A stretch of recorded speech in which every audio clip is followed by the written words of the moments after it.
Ayo, jujur. Apa ada di antara kita di sini yang nggak punya salah? Apa ada yang nggak punya dosa?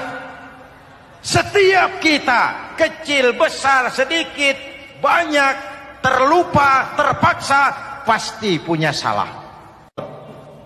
Orang baik bukan orang yang tidak pernah salah, karena tidak ada orang yang tidak pernah salah.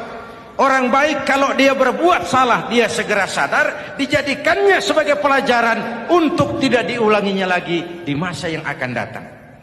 Maka Nabi berpesan, tuba liman syaghalahu aibuhu an uyubin nas. Beruntung benar orang yang kekurangan dirinya menyebabkan dia sibuk sampai tidak sempat mencari-cari kekurangan orang lain.